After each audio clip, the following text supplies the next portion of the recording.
Welcome to the Codecast podcast. Real-world insights for your daily medical coding and billing processes. And now, here's your host, Terry Fletcher. Hello, everybody, and welcome to the Codecast podcast today. My name is Terry Fletcher.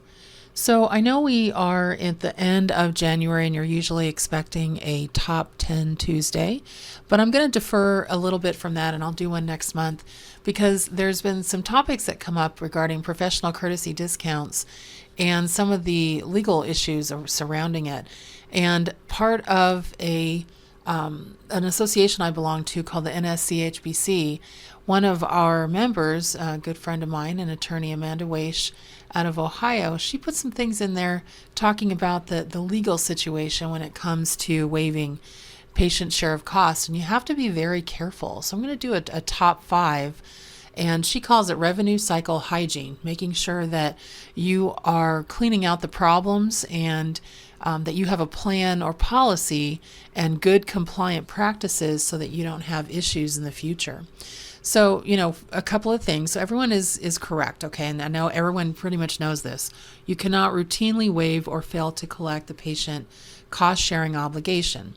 Now, there are instances, especially now with the No Surprise Act, where the patient has had a bad experience, the patient simply will not pay or is not collectible, that you can't find them, or the patient has a hardship. There are several policies in your practices that you can implement to ensure compliance and, again, have good compliant practices. So these are top 5 that she put together for us that she said that she had successfully defended against an allegation by one of the top healthcare companies out there.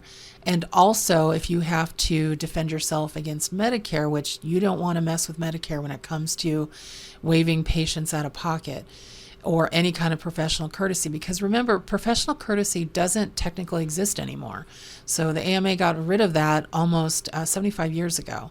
So the first thing is patient financial responsibility form. All patients need to sign one.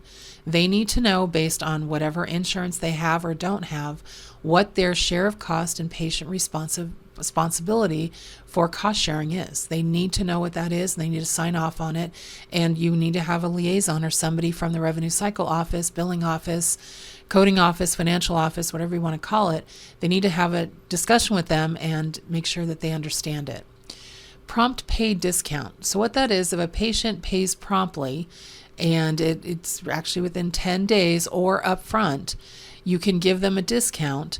You will need to balance the cost of the collection with cash acceleration to justify the discount.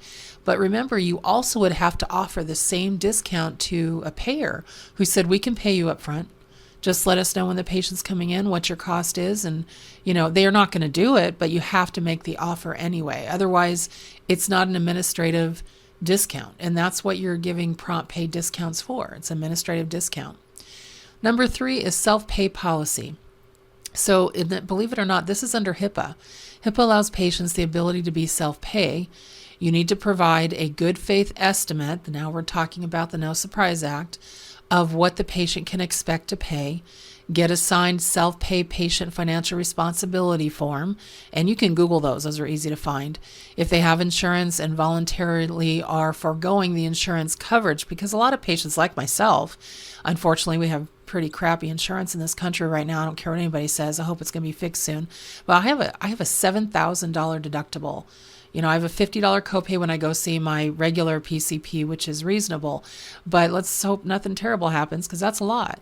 And they need to acknowledge and agree on the front end before anything's done to establish a self-pay fee schedule. So even if they have high deductible insurance, because honestly, the patients now are almost encouraged to buy really bad insurance so that they think they don't have to pay anything out of pocket and would be likened to a, in-network type thing. But there's a difference between foregoing your financial responsibility of your insurance coverage and self-pay, and make sure they know the difference there.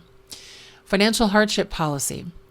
That's a policy that identifies the need that a financial assistance is necessary where it is documented and confirmed, and you need to have a sliding fee schedule.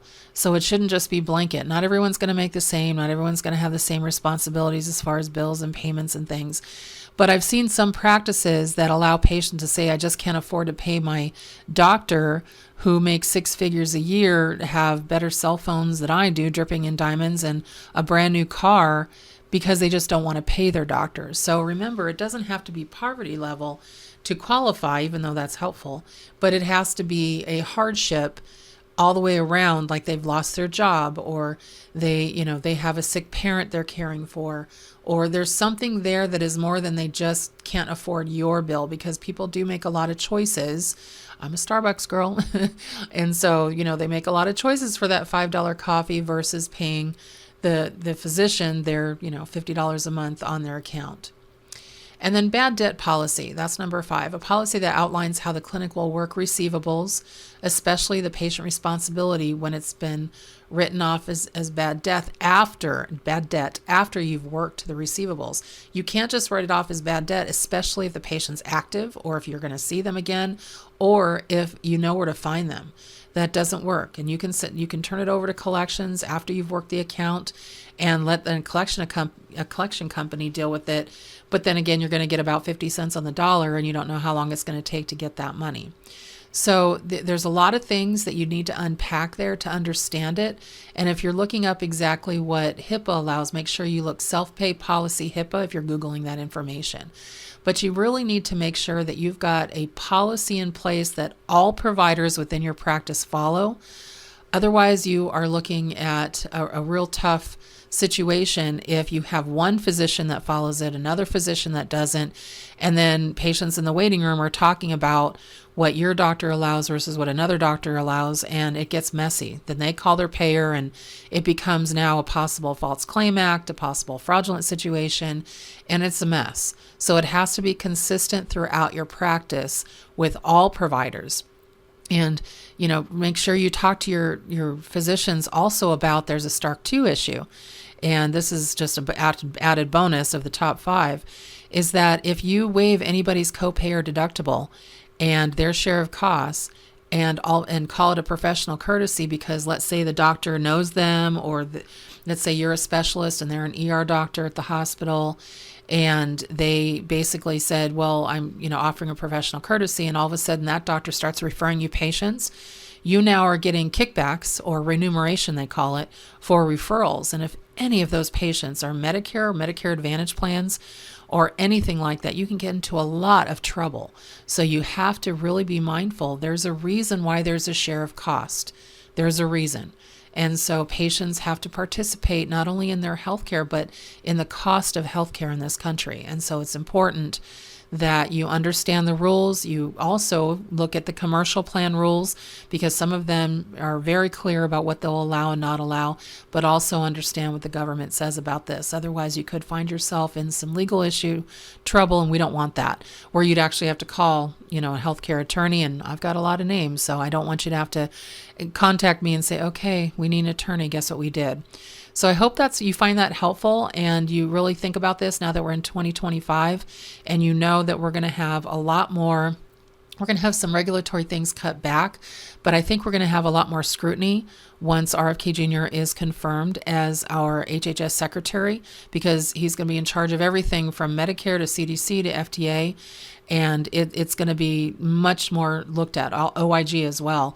And I think there's good and bad to it, but I think it's going to make the people really understand what compliance means, and it's been lax before. So just really be heads up about it. Make sure your patients understand it, and put a positive spin on it with your patients. Just say we're making sure that your entire healthcare profile is taken care of, and that you understand the share of cost and the out of pocket, and make sure that you're aware of what your policy says. And it's more just giving them peace of mind so they understand it's in writing, and then they have some choices to make based on that. Okay, so a personal tidbit of things going on. I'm excited for finally these fires are almost being put out. We're about 60% contained as of the date of this podcast. We got some rain over the weekend, which definitely helped. Oh my gosh, my heart just goes out to everyone in Los Angeles. Again, I'm a little more inland south. than they are. We had a couple fires that pop up because we've had so much wind.